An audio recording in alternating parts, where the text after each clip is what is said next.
হ্যাঁ, কি দিয়ে শুরু করবে?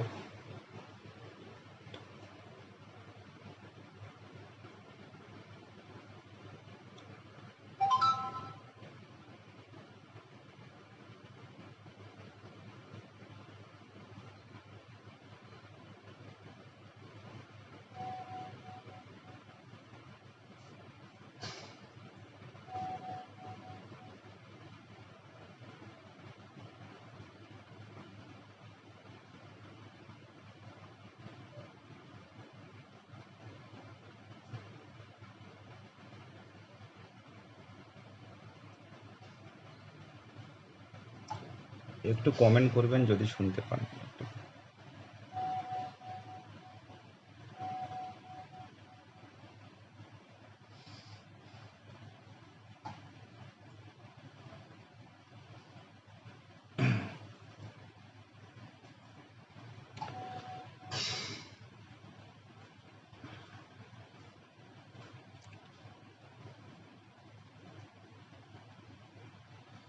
একটা মানে ভালো আপডেট 2022 প্রাথমিক টেট উত্তীর্ণদের জন্য দেব, সেই কারণে লাইভে আসলাম।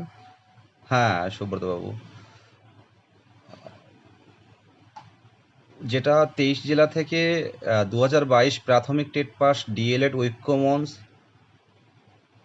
23 জেলার পক্ষ থেকে আমাদেরকে 3 তারিখের যে বিএড ডিএলএড এর ক্লারিফিকেশন মামলায় আমাদেরকে পাঠানো হয়েছে, সেই কারণে আমরা দিল্লিতে আছি। তো আজকে আমরা মানে শুনছিলাম বা দেখেছি যে 9 তারিখে কেসটা মানে 2014 প্রশ্নভুল 6টা নাম্বার প্রশ্নভুল মামলায় আবার করে নতুন করে নাম্বার দেবে, দিয়ে আবার নতুন করে রেজাল্ট আউট করবে। তো সেই মতো অবস্থায় 23 জেলা থেকে বারে বারে কল আসছিল, দাদা কি হবে, এরা তো ঢুকে গেলে অবস্থা খারাপ হয়ে যাবে, কি হবে দাদা, 9 তারিখে মঙ্গলবারে মামলা উঠছে ম্যাট 1594, 6টা নাম্বার ভুল প্রশ্নের আবার নতুন করে রেজাল্ট আউট বের করবে।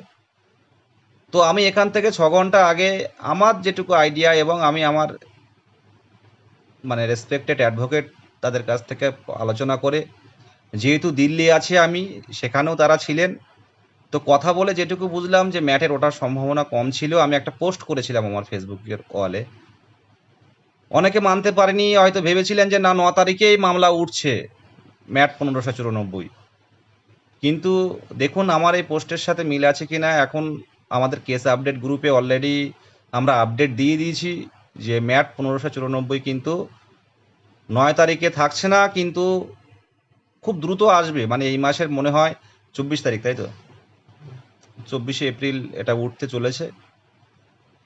তো হ্যাঁ উঠতে পারে, এবারে একবার যদি এই কেসের শুনানিটা শুরু হয়ে যায় তখন কেসটা কিন্তু উঠতে থাকবে, টেন্টেটিভ হয়ে গেলে উঠতে থাকবে। মানে সেই কারণেই বলছিলাম যে আমরা প্রস্তুত নয়।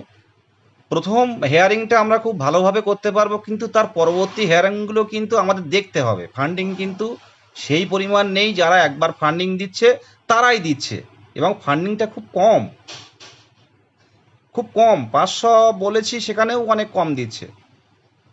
তো সেই জায়গায় দাঁড়িয়ে দেখুন, যদি ফান্ডিং না আসে, সুপ্রিম কোর্টে কিন্তু আগে পেড করতে হয়, তারপর কিন্তু অ্যাডভোকেট কিন্তু শুনানি করতে যান।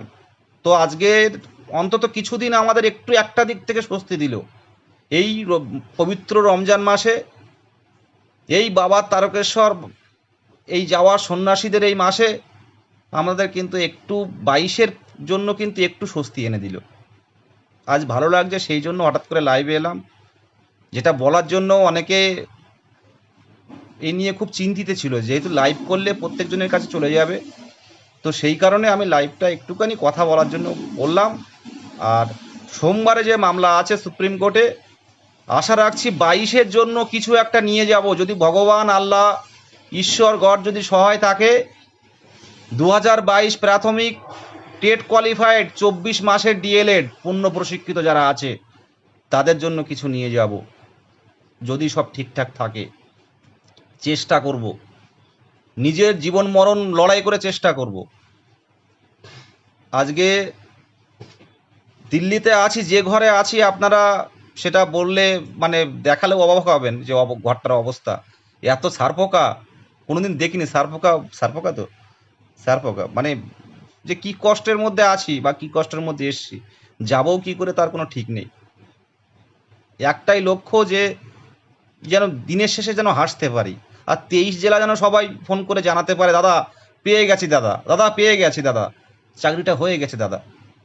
এই কথাটা যেন 23 জেলার যারা অ্যাডমিন আছে তাদেরকে, প্রত্যেক জেলার অ্যাডমিনদের যারা জানায় যে আমি পেয়ে গেছি দাদা, এই কথাটা শুনলেই কিন্তু সেই দিনের মতো আনন্দ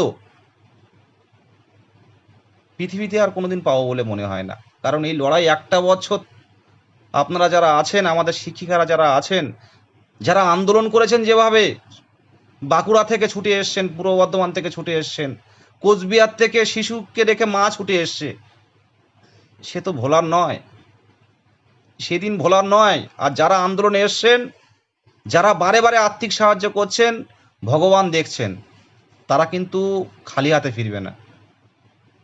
তো ম্যাটটা কিছুটা স্বস্তি দিল। আর যেটা বলার, বেশি দীর্ঘায়িত করব না। সুপ্রিম কোর্টে মানে আমাদের যে সোমবারে যে কেসটা আছে 8 তারিখে, এখনো পর্যন্ত কিন্তু ফান্ডিংয়ে আছে, কিন্তু আরও কিন্তু ফান্ডিং প্রয়োজন। আপনাদের বললাম, যারা একবার ফান্ডিং দিয়েছেন আরেকবার ফান্ডিং দিন। আমরা তো প্রশ্ন ভুলের জন্য 5,000 টাকা চাইছি না, 7,000 টাকা চাইছি না, আমরা 500 টাকা চাইছি, আমরা 1200 টাকা চাইছি না। বারবার বলছি, নিজের প্রয়োজনে, নিজের স্বপ্নকে বাস্তবায়িত করতে আসুন একসাথে হাতে হাত মেলাইতে এই জেলা মিলে। আর এই ঐক্যমঞ্চ স্বচ্ছতার সহিত কাজ করবে। আর 22-এর সামনে যে বিপদ আসবে, সেই বিপদটাকে রুখে দেওয়ার জন্য আমরা সদা জাগ্রত। একদম পার্থপ্রতিম বন্দ্যোপাধ্যায়, আমরা সবার সাথে আছি। হ্যাঁ দাদা, হ্যাঁ থাকো। হ্যাঁ, রিয়া সিংহা বলছে তুমি ভালো থাকো দাদা। হ্যাঁ, তোমরাও ভালো থাকো। আশা রাখছি তোমাদের এই লড়াই, আমাদের এই লড়াই, 23 জেলার লড়াই আমরা কিন্তু ঠিক জিতে ফিরবো। হয়তো এই সময়টা খুব কঠিন সময়, কিন্তু কথা দিচ্ছি আমরা হাতে হাত রেখে লড়বো। আর ইন্টারভিউ নোটিশনে আমরা খুব দ্রুত কিন্তু আমাদের স্বপ্ন পূরণ করতে চলবো। এই বলবো, যারা একবার ফান্ডিং দিয়েছেন আরেকবার ফান্ডিং দিন সুভাষচন্দ্র বাগের অ্যাকাউন্টে। আমরা লড়ছি, ম্যাট আটকাবো, এবং সাথে সাথে ম্যাট আটকাবো, এবং সাথে সাথে যে আঘাত 22-এ আসবে, সেই আঘাতকে প্রতিহত করার মতো শক্তি কিন্তু আপনারা দিয়েছেন। সেই শক্তি কিন্তু 23 জেলায় আমরা লড়তে পারছি। ধন্যবাদ সবাইকে, শুভরাত্রি। ম্যাটটা অন্তত কিছুদিনের জন্য স্বস্তি দিল। এই কথাটা বলার জন্য আমি দুপুরে বলেছিলাম, মানে এখান থেকে 6 ঘন্টা আগে বলেছিলাম যে ম্যাট নিয়ে বেশি প্যানিক করবেন না। আপনাদের যে কথাটা বলছিলাম যে ফান্ডিংটা দিন, আর্থিক সাহায্য করুন, যখন তখন আমরা ঝাঁপিয়ে পড়বো 22-এর স্বার্থে। স্বচ্ছ পথে আছি এবং আপনাদের সিদ্ধান্ত অনুযায়ী কিন্তু আমরা এগোচ্ছি এবং সামনের দিনে এগোবো। হ্যাঁ, অবশ্যই জয় হবে। এই রাতেই বলছি, আমরা 22 টেট, স্বচ্ছ টেট, এবং আজকের সময় অনুযায়ী আমরা টেট কোয়ালিফাই, এবং আমরা ভাগ্যবান সব দিকে লক্ষ্য রাখছি, বিভিন্ন আধিকারিকদের সাথে কথা বলছি, 22-এর যাতে শূন্যপদটা একটু বেশি হয় সে বিষয়ে। শুভরাত্রি, ভালো থাকবেন। আবারও 22 টেট 23 জেলা, সবাইকে সংগ্রামী অভিনন্দন।